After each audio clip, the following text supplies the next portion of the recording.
Selamat pagi rekan-rekan pembimbing dan juga anak-anakku sekalian. Bersyukur pada Tuhan kita bisa berkumpul pada hari ini ya untuk beribadah, untuk kebaktian. Kita akan bersama-sama belajar firman Tuhan hari ini sesuai dengan materi yang ditetapkan untuk saya sampaikan ya, tentang toleransi. Secara khusus saya akan mengajak kita merenungkan menghadapi ironi toleransi. Apa itu ironi? Ya, sesuatu yang sebetulnya kita tidak perlu seharusnya tidak terjadi tapi terjadi begitu ya. Nah, rekan-rekan sekalian, pembimbing dan juga anak-anakku sekalian, kita akan bersatu dalam doa lebih dahulu sebelum kita merenungkan firman Tuhan. Mari kita berdoa.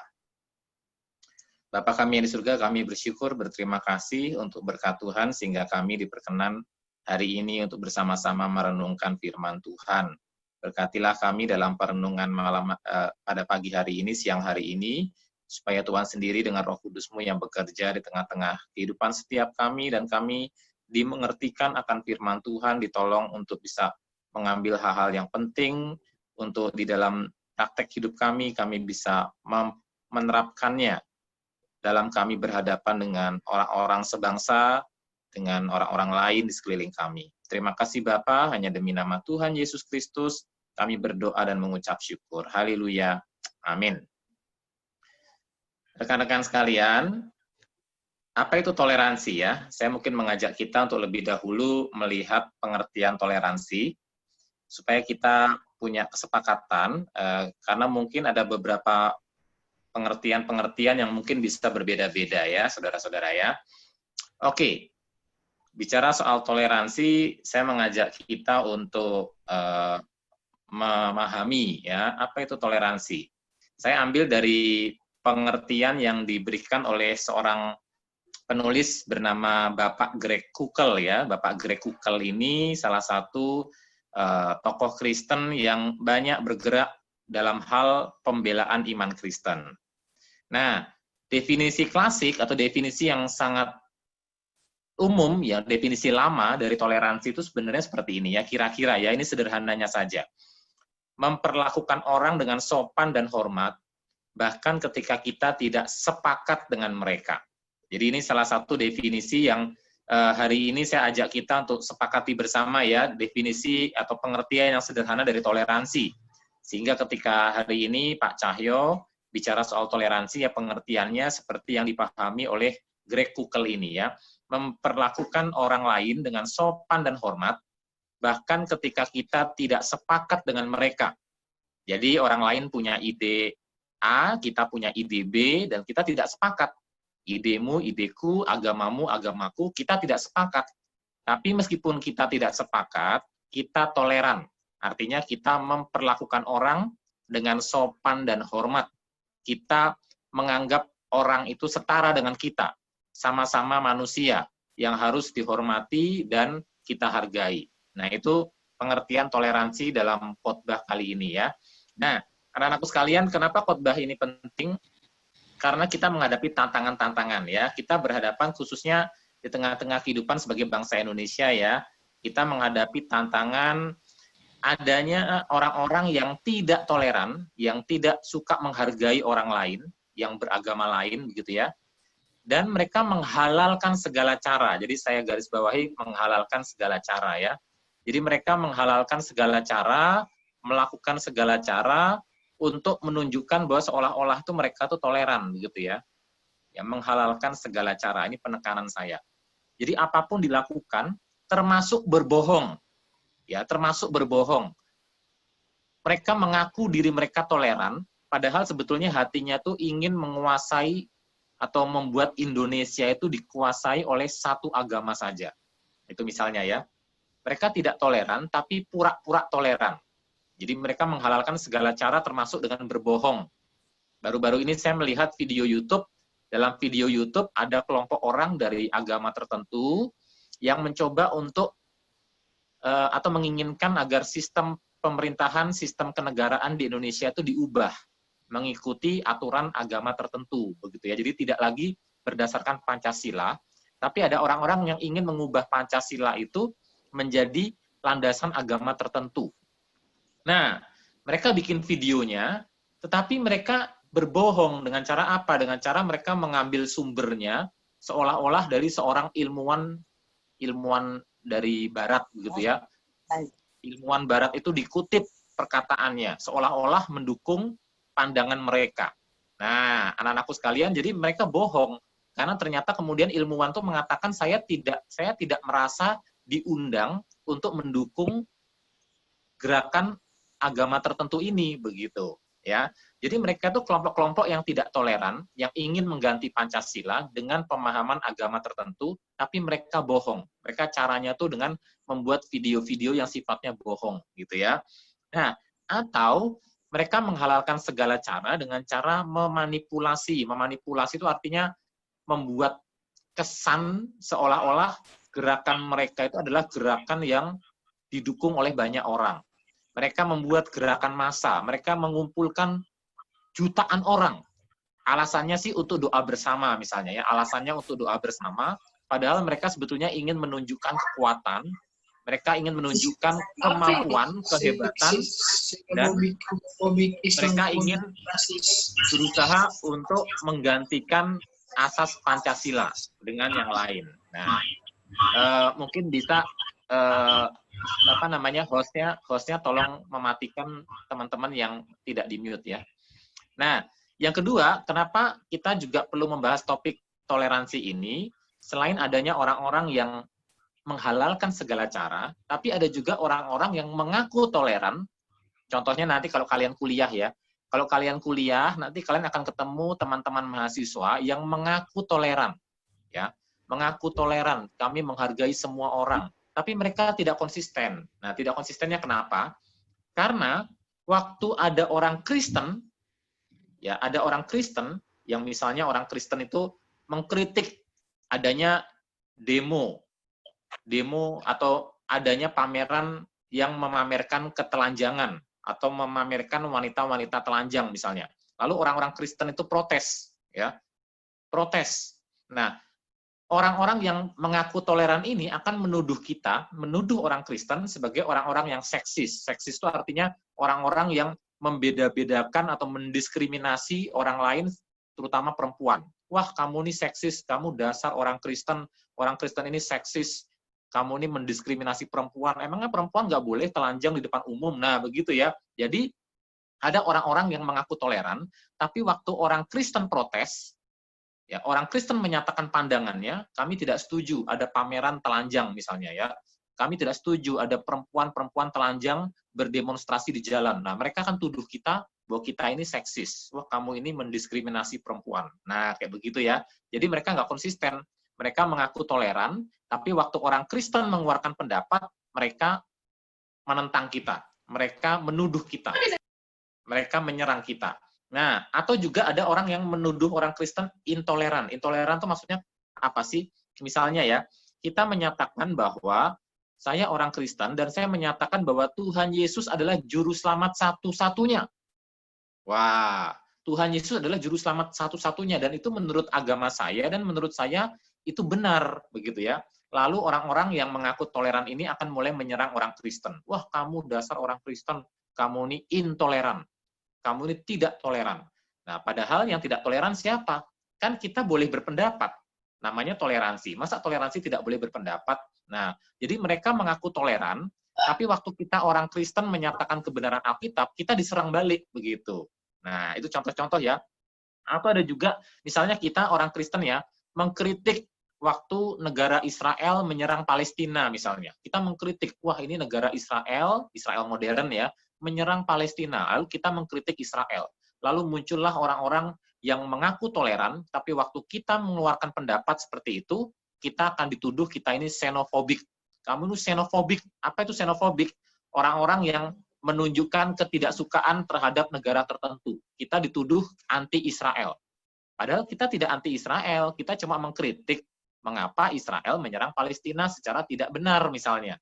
Kita mengkritik, tapi kemudian kita dituduh anti-Israel. Wah, begitu ya. Padahal orang-orang itu awalnya mengaku toleran. Jadi, tapi meskipun toleran, mereka tidak mengizinkan kita berbeda pendapat. Kan berarti mereka nggak konsisten, kan? Nah, lalu ada juga orang-orang lalu bisa juga orang Kristen itu dituduh homofobik. Apa maksudnya homofobik? Misalnya kita orang Kristen menyatakan bahwa orientasi seks homoseksual adalah dosa. Homoseks itu dosa, lesbianisme itu dosa, ya. Nah, kita mengatakan itu dengan tegas karena Alkitab mengajarkan homoseksual itu kecenderungan seksual yang dosa. Nah, tapi orang-orang yang mengaku toleran ini, mungkin temanmu di kampus, mungkin sesama mahasiswa, begitu ya, nanti besok-besok waktu kuliah, dia lalu menuduh kita, wah kamu orang Kristen ini homofobik. Homofobik itu artinya orang yang punya ketakutan berlebihan terhadap homoseksualitas, terhadap orang-orang yang suka dengan sesama jenis. Padahal kita bukan homofobik ya, kita hanya menyampaikan pendapat kebenaran Alkitab bahwa homo itu dosa. Tapi mereka menuduh kita sebaliknya. Kita dituduh punya ketakutan yang berlebihan. Nah, jadi siapa yang tidak toleran sekarang? Ya, mereka mengaku toleran, tapi waktu kita menyatakan kebenaran Alkitab, kita dituduh balik. Ya, kita diserang balik. Nah, nanti kamu kalau kuliah akan ketemu teman-teman yang macam begini. Kamu sebagai orang Kristen akan ditekan, akan dituduh, akan dilabeli, akan dikasih sebutan-sebutan berbagai macam. Kamu akan dibilang Islamofobik. Kenapa? Karena kita menyatakan bahwa hati-hati bahaya terorisme. Kami menentang radikalisme. Nah, waktu kamu mengatakan hati-hati terorisme, kamu akan dituduh balik, wah kamu ini Islamofobik. Kamu ini punya ketakutan terhadap orang Islam. Nah, padahal kita bukannya takut sama orang Islam, kita hanya menyuarakan kebenaran bahwa hati-hati terorisme, begitu ya. Nah, demikian juga misalnya ya, ketika kita mengkritik, karena ada, misalnya kemarin ya di Amerika ada demonstrasi orang kulit hitam, demonstrasinya sih tujuannya baik ya, tapi kemudian mereka melakukan pengerusakan toko-toko.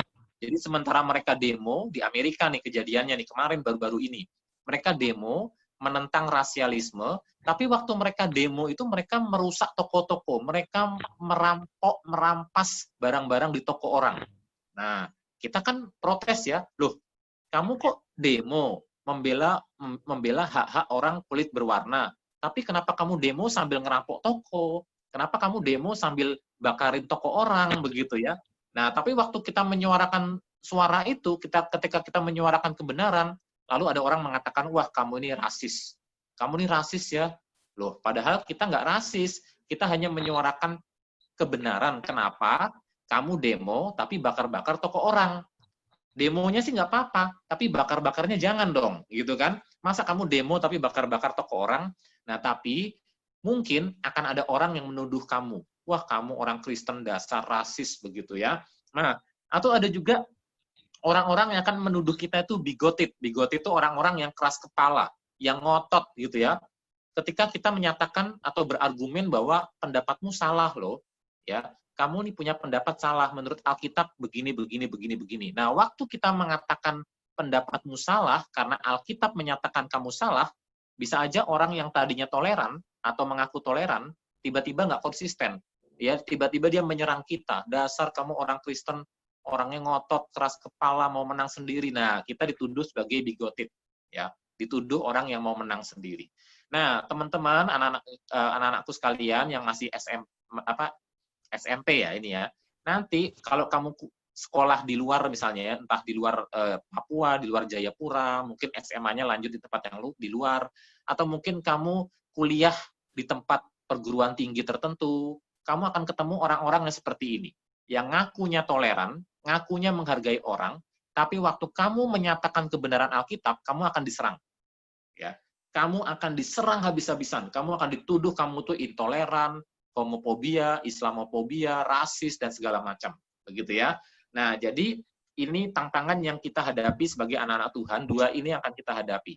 Ya, tantangan bahwa ada orang-orang yang memang tidak toleran, tapi pura-pura toleran dan menghalalkan segala cara, termasuk berbohong, ya. Termasuk demo-demo gitu ya, ngumpulin massa, menunjukkan kekuatan begitu ya. Atau yang kedua, ada orang-orang yang mengaku toleran tapi tidak konsisten. Ya, dan dia akan menyerang kita sebagai orang Kristen. Dia akan menyerang kita. Nah, ini contoh tantangan-tantangan yang kamu akan hadapi ke depan. Mungkin sekarang ini kamu kurang terlalu paham ya. Apa sih maksudnya Pak Cahyo? Tapi nanti kalau besok-besok kan ini khotbahnya akan Pak Cahyo rekam, sudah Pak Cahyo rekam nih, harusnya sih kerekam ya. dan akan ada di YouTube harusnya ya, tapi nggak tahu nih kerekam apa enggak ya. Nah, semoga kalian kalau menyaksikan khotbah ini lagi bisa ingat begitu ya. Wah, dulu pernah disampaikan. Nah, tapi hari ini kita mau belajar dari Kisah Para Rasul 17 ayat 16 sampai 34. Mari kita buka Kisah Rasul 17 ayat 16 sampai 34. Ya, Kisah Rasul 17 ayat 16 sampai 34. Judulnya Paulus di Athena, ya, Paulus di Athena. Nah, saudara-saudara, kita akan melihat apa sih yang Paulus hadapi di Athena ketika Paulus memberitakan Injil, memberitakan firman Tuhan di Athena, apa yang Paulus hadapi. Nah, anak-anakku sekalian, dikatakan di dalam Kisah Rasul 17 ayat 16 lebih dahulu ya. Sementara Paulus menantikan teman-temannya di Athena, sangat sedih hatinya. Karena Paulus melihat bahwa kota Athena itu penuh dengan patung-patung berhala. Jadi, orang-orang Athena ini ternyata adalah orang-orang yang toleran, ya, orang-orang yang menghargai orang lain dengan berbagai kepercayaan, ya. Awalnya begitu ya. Jadi mereka tuh di kota Athena tuh banyak patung-patung berhala. Mereka bikin kayak mesbah itu dipersembahkan tuh patung-patung berhala. Banyak sekali. Dari semua agama, semua kepercayaan, mereka bikin patung-patung berhala di sana. Nah, anak-anakku sekalian, jadi orang Athena nih sangat toleran ya. Awalnya kelihatan begitu ya. Nah, tapi dikatakan di sini Paulus sedih hatinya. Nah, sedih hatinya artinya Paulus punya perbedaan pandangan nih dengan orang-orang Athena. Dia punya perbedaan keyakinan, makanya Paulus sedih ya. Karena bagi Paulus patung-patung berhala ini adalah ilah-ilah yang palsu. Bagi Paulus, dia tahu ada Allah yang sejati, Allah di sorga, pencipta langit dan bumi, sumber segala berkat, Allah yang hidup. Sedangkan patung-patung ini patung-patung yang mati. Jadi kita lihat Paulus punya keyakinan yang berbeda dengan orang-orang Athena. Nah, saudara, tapi kita lihat Paulus tidak mencaci maki, ya. Paulus tidak marah-marah, ayo rubuhkan patung-patung ini. Kalau tidak dirubuhkan nanti saya rubuhkan, begitu ya. Jadi Paulus tidak merusak rumah ibadah orang lain, Paulus tidak mencaci maki agama lain, Paulus tidak menghina-hina agama lain. Intinya Paulus toleran, ya. Orang-orang Athena adalah orang-orang yang toleran, menghargai orang lain. Paulus juga menghargai orang lain. Meskipun dia tidak setuju, meskipun dia sedih itu artinya dia tidak setuju dengan keyakinan mereka, dia berbeda pandangan, dia berbeda iman, dia berbeda kepercayaan, dia tahu ini adalah ilah-ilah yang palsu, tapi dia tidak menghina agama lain. Nah, itu artinya toleran ya. Toleran itu menghargai. Jadi menghargai orang lain sebagai orang yang punya martabat, punya hak dan harkat martabat yang setara, yang sama. Nah, saudara, tapi sampai sini kita melihat ya, toleran itu artinya, saudara, kamu menghargai orang lain, tetapi kamu terbuka dengan perbedaan pandangan. Jadi kamu mengaku bahwa ada perbedaan. Paulus mengaku nih ada perbedaan nih. Saya percaya Injil, saya percaya Allah yang sejati, Allah yang tidak kelihatan. Kamu percaya dengan patung ini. Ya, kita berbeda pandangan. Nah, tapi kita saling menghargai. Nah, itu artinya toleransi ya. Saya tidak menghina agama kamu, kamu tidak menghina agama saya. Itu artinya toleransi, ya. Silakan ya, kamu menganggap agamamu benar, oke, tapi saya menganggap iman saya yang benar. Saya menganggap Alkitab yang benar. Nah, itu artinya toleransi. Saudara, jadi orang Athena bahkan ya, saking tolerannya, awalnya mereka pengen tahu, mereka pengen dengar Paulus ini ingin membawa berita tentang Allah yang bagaimana sih? Kan Paulus memberitakan Injil di Athena ya. Ya. Kita lihat Paulus itu bersifat sangat toleran ya, karena di rumah ibadat ia bertukar pikiran. Jadi dia tidak marah-marah, dia tidak mencaci maki agama lain, dia bertukar pikiran, dia berdiskusi. Coba lihat di ayat 17. Karena itu di rumah ibadat atau di sinagoge ya, di rumah ibadat orang Yahudi, ia bertukar pikiran, ia berdiskusi dengan orang-orang Yahudi dan orang-orang yang takut akan Allah, artinya orang-orang dari non-Yahudi yang percaya agama Yahudi, ya. Dan di pasar, dia bertukar pikiran di pasar. Jadi Paulus tuh berdiskusi tentang agama di pasar. Ya, ini namanya toleran. Ya, kita tidak marah-marah, kita tidak mencaci maki agama lain, kita tidak merusak rumah ibadah orang lain, tapi kita ayo diskusi. kita dialog, kita berargumentasi, kita berdebat ya secara sehat ya. Kita berdebat, kita coba diskusi, bicarakan, tukar pikiran. Agamamu seperti apa, imanmu seperti apa, iman saya seperti ini. Kita tukar pikiran. Nah, itu yang Paulus lakukan dengan orang-orang yang dijumpainya di pasar, di situ ya. Setiap hari, bayangin, setiap hari. Dan juga beberapa ahli pikir, beberapa filsuf ya, orang-orang yang berfilsafat ya, dari golongan Epikuros dan golongan Stoa. Apa itu golongan Stoa ya? Nanti kalian coba cari-cari di internet deh, apa itu Epikuros, apa itu Stoa. Di internet penjelasannya tuh detail ya, banyak, bahkan YouTube-nya pun ada kalau pengen belajar dari YouTube ya. Orang-orang dari kelompok filsuf Epikuros dan Stoa bersoal jawab dengan dia, dan ada yang berkata, apakah yang hendak dikatakan si Plater ini? Nah, di sini mulai ada tanda-tanda intoleransi nih, ya. Ada mulai tanda-tanda para filsuf ini merendahkan Paulus. Paulus dikatakan Plater, orang yang bergumam-bergumam, nggak jelas begitu ya. Coba yuk kita dengerin yuk, apa sih yang mau dikatakan si Plater ini? Nah, jadi mereka itu mengaku toleran tapi nggak konsisten ya. Mereka diam-diam tuh meremehkan orang lain. Mereka meremehkan Paulus. Nah, kemudian tetapi yang lain berkata, rupanya ia adalah pemberita ajaran dewa-dewa asing. Nah, Paulus dikira sedang memberitakan ajaran dewa-dewa asing. Sebab ia memberitakan Injil tentang Yesus dan tentang kebangkitannya. Wah, ini ilah yang baru nih.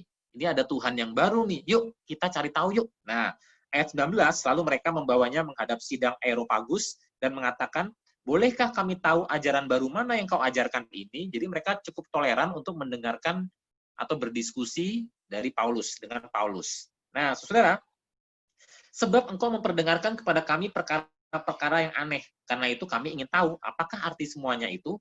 Adapun orang-orang Athena dan orang-orang asing yang tinggal di situ tidak mempunyai waktu untuk sesuatu selain untuk mengatakan atau mendengar segala sesuatu yang baru. Nah, kalau Bapak Ibu guru di sini, pekerjaannya setiap hari adalah bekerja mengajar di sekolah.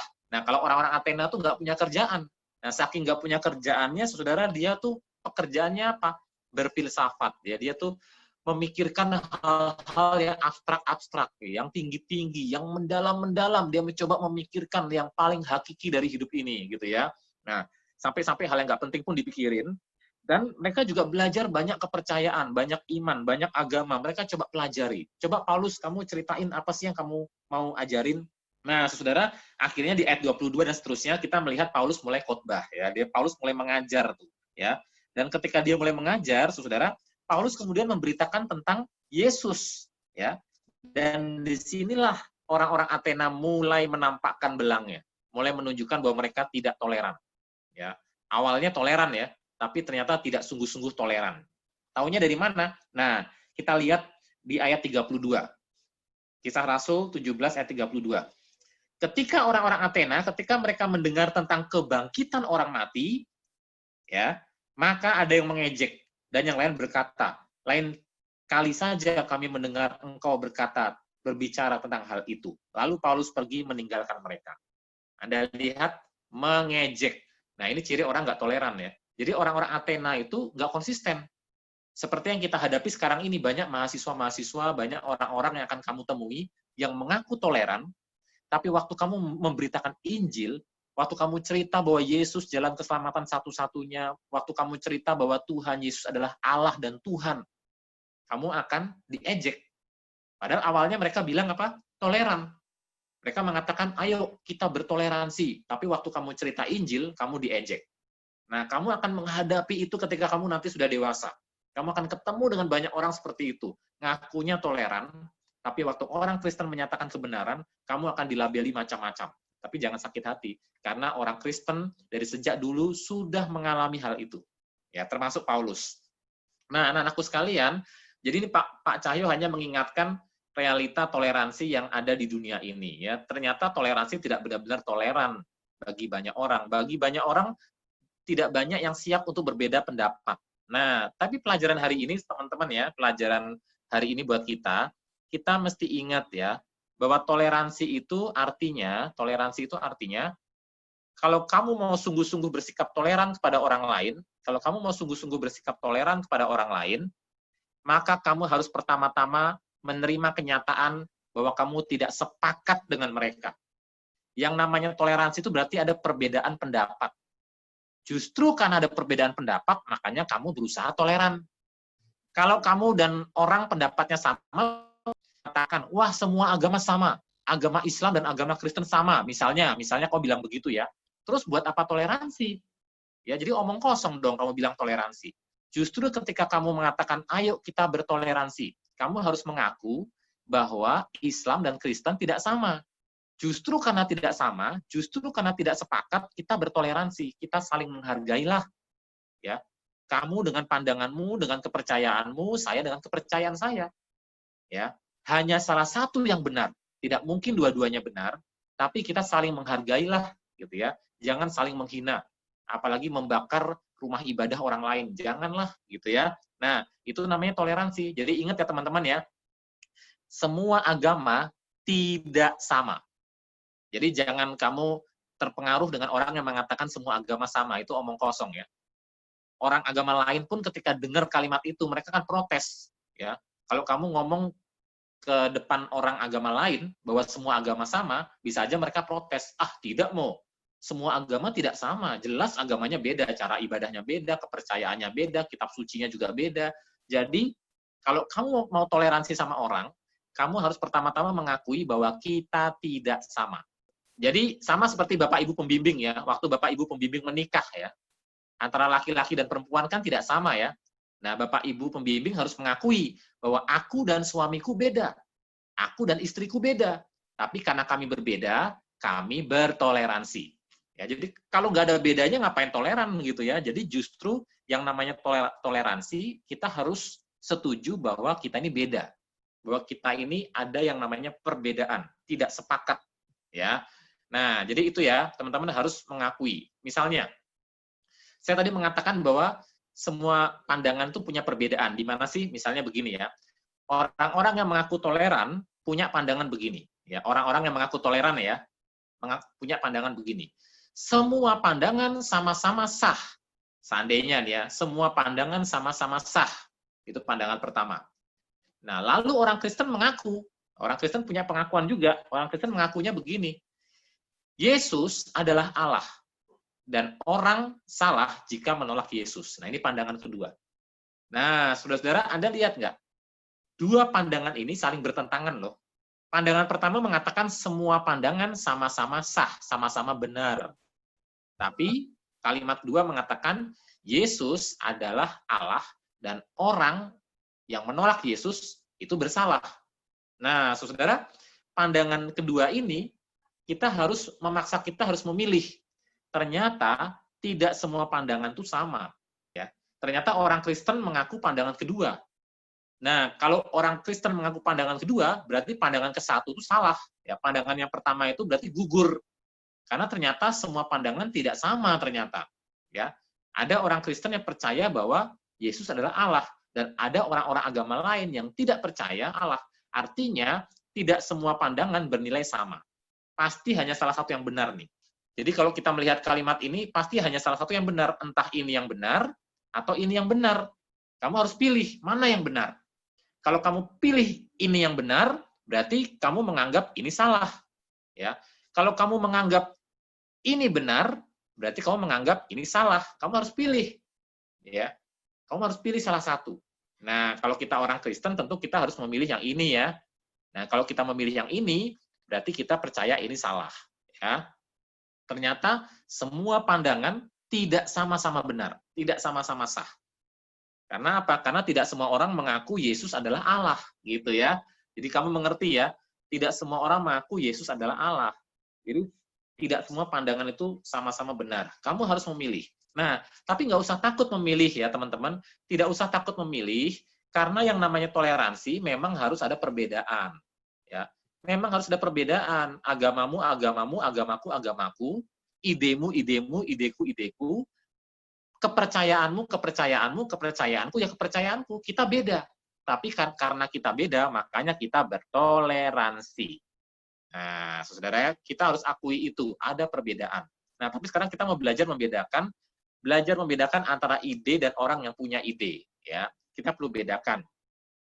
Yang namanya ide, itu ada ide yang lebih buruk dari ide yang lain, ada ide yang lebih baik dari ide yang lain. Tidak semua ide itu nilainya sama. Ya, ada ide-ide yang lebih eh, cerdas dari yang lain, ada ide-ide yang lebih bodoh dari yang lain. Bahkan ada ide-ide yang berbahaya.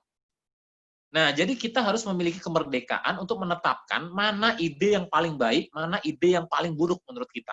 Itu gunanya kita diskusi. Ketika kita berdiskusi seperti Paulus ya, bertukar pikiran setiap hari di pasar bahkan ya. Ketika kita bertukar pikiran, kita mencoba untuk menguji mana pikiran yang buruk, mana pikiran yang baik, mana pikiran yang bahaya. Ya kan? Kita mencoba untuk menguji dan berargumentasi. Berargumentasi artinya kita membuat alasan-alasan yang masuk akal. Kalau saya memilih atau saya percaya Yesus adalah Allah, alasannya apa? Coba kasih alasan, argumentasi yang masuk akal. Ya, kalau saya percaya bahwa Yesus bukan Allah, alasannya apa?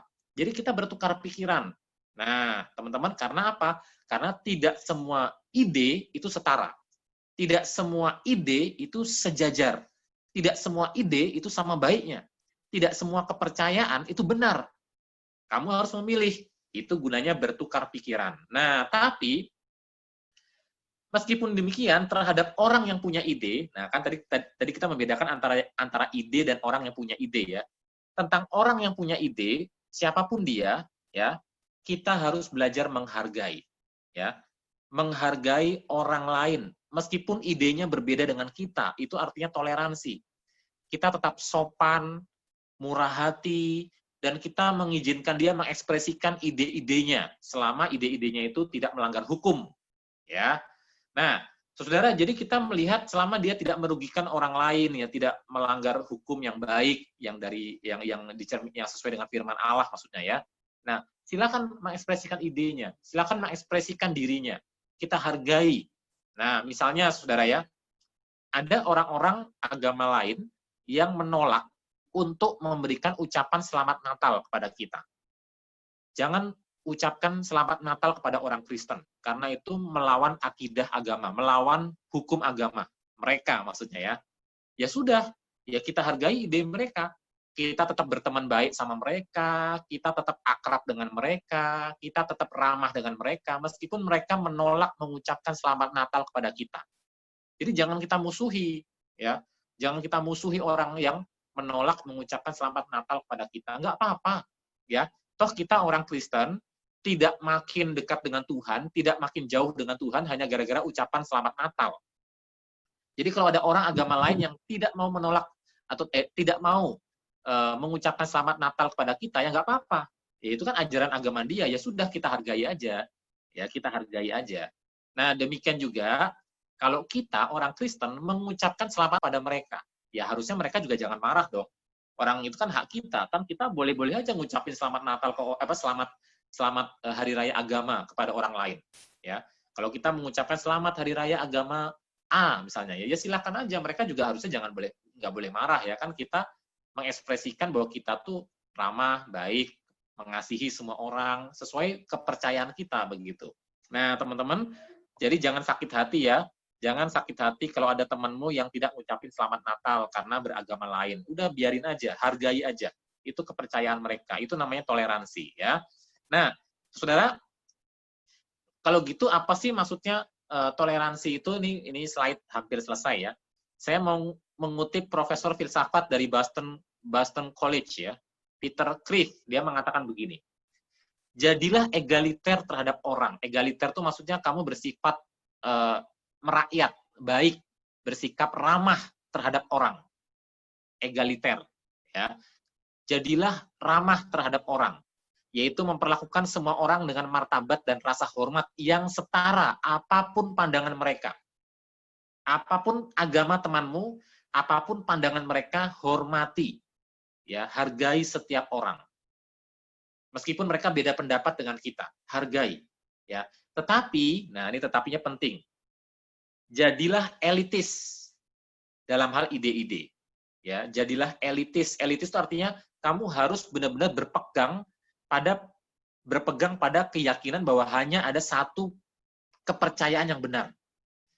jadilah elitis tentang ide-ide. Kamu punya ide, punya kepercayaan, punya iman namanya Injil, iman Kristen, Injil. Oh, Yesus mati di kayu salib untuk menebus dosamu. Yesus bangkit dari kematian untuk membenarkan kita di hadapan Allah. Yesus menyelamatkan kita. Yesus adalah Tuhan dan Juru Selamat satu-satunya. Nah, kamu harus elitis, kamu harus percaya dengan ide itu dan tidak tergoyahkan. Ya, kamu harus percaya bahwa ide itu benar. Kamu harus percaya bahwa apa yang dikatakan Alkitab itu benar, jangan goyah. Tapi terhadap orang agama lain, kamu egaliter. Egaliter itu artinya kamu menghargai. Ya, jangan menghina agama lain, jangan mencaci maki agama lain, tetap bersikap ramah terhadap orang lain meskipun berbeda agama. Nah, itu maksudnya ya. Itu artinya toleran. Ya. Jadi kita tetap harus mengakui bahwa ada perbedaan. Kamu dan saya beda. Kita beda agama, kita berbeda. Nah, karena itu kalau kamu berbeda agama, berbeda pandangan, ya kamu harus hati-hati. Sesuai firman Tuhan mengatakan, jangan mencari pasangan yang tidak seimbang. Berarti kamu harus mencari pacar yang seiman. Cari pacar yang sama-sama cinta Tuhan, karena itu diajarkan Alkitab. Terus ada cowok atau cewek yang bilang sama kamu, alah, nggak apa-apalah, kan yang penting sama-sama cinta, gitu kan. Yang penting kan sama-sama sayang. Nah, kamu mesti bilang, loh, tapi Alkitab, ya Alkitab saya mengatakan, kita yang tidak seiman tidak boleh bersatu dalam pengertian menikah, ya. Jadi kamu harus menjadi pasangan yang sepadan, pasangan yang seimbang. Bagaimana mungkin gelap dan terang bersatu? Nah, kamu harus berani nyatakan itu. Nah, jadi kita harus elitis, ya, harus bersikap berpegang teguh pada kepercayaan itu, ya. Nah, dia juga kalau menghargai kamu, ya, kalau cowok itu atau cewek itu menghargai kamu, harusnya dia menghargai pandanganmu. Oke, kita beda. Ya udah, kita berteman aja ya. Kita berteman ya, tapi jangan musuhan ya. Ya udah, berteman gitu ya. Nah, lalu apa yang harus kita lakukan? Ini terakhir ya. Yang harus kita lakukan, pertama, jangan takut berbeda. Tetap yakin kepada Injil. Tidak semua ide itu, tidak semua keyakinan itu sah. Tidak semua keyakinan itu benar. Tidak semua keyakinan itu setara nilainya. Jangan takut berbeda. Kayak Paulus, ya. Paulus tidak takut berbeda. Dia bahkan merasa sedih melihat banyak patung-patung berhala. Jadi jangan takut berbeda. Memang kepercayaan kita beda kok. Kita tetap yakin kepada Injil. Kamu yakin pada agamamu, ya silahkan. Ya. Tapi mengertilah kita berbeda. Jadi kalau ada orang mengatakan ada banyak jalan ke Roma, ada banyak jalan ke surga. Nah, itu omong kosong ya. Karena Alkitab mengatakan jalan untuk pergi kepada Bapa hanya lewat Tuhan Yesus. Ya, tidak ada seorang pun yang diselamatkan di bawah kolong langit ini hanya oleh nama Yesus orang diselamatkan. Jadi jangan percaya ada mengatakan banyak jalan ke surga. Memang benar banyak jalan ke Roma. Ya, kalau kamu pergi ke Roma yang di Italia itu memang banyak jalan ke situ. Tetapi tidak ada banyak jalan ke surga. Hanya Yesus jalan ke surga. Nah, kamu harus yakin itu. Ya, dan jangan takut berbeda. Jangan takut dikatakan intoleran, jangan takut diejek. Itu udah resiko kita. Yang penting kita menghargai orang lain. Nah, karena itu yang kedua, kita terbuka untuk bertukar pikiran. Karena itu kita sendiri perlu paham isi keyakinan kita dan mempelajari iman kita dengan sungguh-sungguh. Terbuka untuk bertukar pikiran. Jadi kita harus terbuka untuk diskusi. Oke, agamamu lain, agamaku lain. Oke ya, kita diskusi ya, kita bertukar pikiran ya. Kita nggak usah marah-marah, kita nggak usah saling mengejek. Kita diskusi aja, dialog aja, bertukar pikiran, menceritakan masing-masing menceritakan keyakinannya. Nah, teman-teman, tapi bagaimana kamu bisa bertukar pikiran kalau kamu sendiri aja nggak punya pikiran? Maksudnya, kamu tuh nggak mengerti isi keyakinan kamu. Kan berabe, ya. Kan berabe begitu loh. Kamu, maksudnya kacau gitu ya. Kamu pengen bertukar pikiran sama orang agama lain. Kamu Alkitab aja kamu nggak tahu isinya apa. Nah, itu kan sama aja kamu menyesatkan diri sendiri. Jadi kamu harus belajar isi Alkitab, kamu harus ikut kebaktian rajin tiap minggu, catat firman Tuhan, catat ayatnya, kamu harus baca Alkitab rajin tiap hari, kamu harus saat teduh, banyak bertanya, jangan takut bertanya. WA Pak Cahyo kalau mau tanya, WA Miss Suka, WA Miss Julia, saya nggak ngerti tentang ayat Alkitab ini maksudnya apa. Lalu menggali Alkitab bersama-sama, baca buku rohani yang baik, ya. Tanya Miss Suka, tanya sama Miss Julia, Bu Guru, buku rohani yang baik apa sih yang saya bisa baca gitu ya. Lihat YouTube yang bermutu. Ya, jangan nonton YouTube isinya prank-prank mulu. Ya, nanti kamu jadi tukang prank juga. Jadi nonton prank sekali-kali boleh, tapi juga nonton isi-isi YouTube yang isinya tentang pendalaman iman gitu ya, tentang isi Alkitab begitu ya. Yang ketiga, hargai orang yang berbeda sikap dan keyakinan dengan kita. Hargai orang yang berbeda sikap dan keyakinan dengan kita. Tidak usah ragu untuk mengucapkan salam atau selamat hari raya agama lain. Tidak usah ragu, ya. Hargai orang yang berbeda, hargai agama lain, ya, hargai rumah ibadah agama lain, ya, kita hargai orang lain lah. Nah, saudara, jadi itu artinya toleransi. Singkatnya, anak-anakku sekalian, yang bisa kita pelajari dari pelajaran hari ini ya ialah toleransi itu mensyaratkan perbedaan. Toleransi itu mensyaratkan perbedaan. Kalau tidak ada bedanya, ngapain toleran, gitu ya? Justru karena kita berbeda, kita bertoleransi. Nah, ini pelajaran buat kita, buat anak-anakku sekalian hari ini. Semoga bisa menjadi bekal ya ketika besok-besok bertemu dengan tantangan-tantangan seperti yang saya ceritakan tadi. Nggak usah kaget. Ya, ketika kamu berusaha berdiri di atas dasar Alkitab, dasar firman Tuhan, lalu orang mengejek kamu, jangan kaget. Ya, Pak Cahyo sudah pernah khotbahkan. Jadi jangan kaget. Tapi kamu tetap menghargai orang lain, menghargai pandangan dia. Meskipun ya, tidak semua pandangan sama nilainya. Tidak semua pandangan benar. Ya, tapi kita hargai. Ya, kita hargai.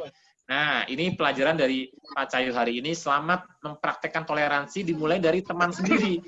Ya, kalau ada temanmu yang beragama lain, ada temanmu yang berbeda keyakinan atau berbeda pendapat meskipun sama-sama seiman, belajar menghargai orangnya, tapi berani untuk bertukar pikiran, berani untuk berargumentasi, berani untuk berpendapat, lalu alasannya apa?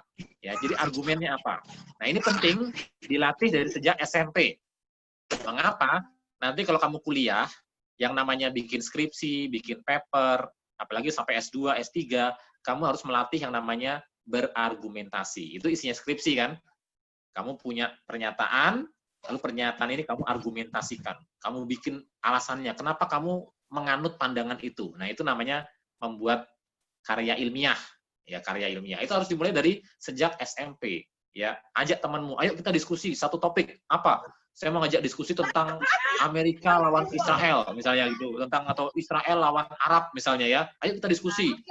Sama-sama terbatas nih ya pikirannya ya. Tapi ya latihan, namanya latihan. Ayo kita diskusi. Kita cari bahan-bahan, kita berdebat gitu ya. Tapi berdebat secara baik. Ya, tetap menghargai orang lain. Nah, ini saja pelajaran dari Pak Cahyo. Jadi selamat bertoleransi, selamat mengembangkan sikap yang baik, terus menghargai orang lain, apalagi orang lain adalah gambar dan rupa Allah yang sama dengan kita. Meskipun sudah jatuh dalam dosa, kita harus tetap hargai. Ya, mari kita berdoa. Bapa kami di surga, terima kasih karena firman Tuhan hari ini menolong kami untuk mewaspadai hal-hal yang di masa depan mungkin akan kami hadapi. Entah ketika kami SMA, entah ketika kami kuliah, ketika kami di masyarakat, kami akan berhadapan dengan orang-orang yang banyak macam rupanya, yang beragam, yang majemuk, dan kami harus belajar untuk menghargai orang lain apapun pandangannya, meskipun berbeda pendapat, berbeda agama, berbeda keyakinan, tetapi dengan tetap berpegang teguh pada Injil, tetap berpegang teguh pada kebenaran, tetap berpegang teguh pada Alkitab, tidak goyah terhadap iman kami kepada Tuhan Yesus. Tuhan, tolong kebaktian seperti hari ini menguatkan iman anak-anak-Mu. Seberapapun yang mereka dapat serap dan pahami, biarlah firman Tuhan yang ditabur dapat berurat, berakar, dan memberikan sedikit banyak masukan, pengetahuan, wawasan, dan mengubahkan hati pikiran mereka. Ternyata firman Tuhan luar biasa, sangat kaya, dan bisa menjadi penuntun dalam hidup anak-anak-Mu. Terima kasih Bapak di surga, berkati Bapak Ibu Guru yang membimbing dengan setia setiap hari Minggu, mendampingi dalam kebaktian seperti ini. Tuhan berkati hidup rumah tangga, hidup keluarga, bersama anak-anak, suami, istri. Tuhan berkati mereka semua. Ketika mengajar kami di sekolah, mereka diberikan kesabaran dan kekuatan. Terima kasih Bapak, kami juga berdoa di masa pandemi ini, kami bisa melewati dengan baik, dengan bertanggung jawab, dan kami bisa lolos dari semua keadaan yang mengkhawatirkan ini. kami bisa tetap percaya, berpegang teguh pada Tuhan, diberikan kesehatan, perlindungan, kekuatan, juga keluarga kami yang ada di rumah masing-masing. Berkati kehidupan ekonomi Papa Mama, supaya Papa Mama yang bekerja tetap kuat, sabar, melewati semua cobaan dalam hidup ini. Demi nama Tuhan Yesus Kristus, kami berdoa dan bersyukur. Haleluya. Amin.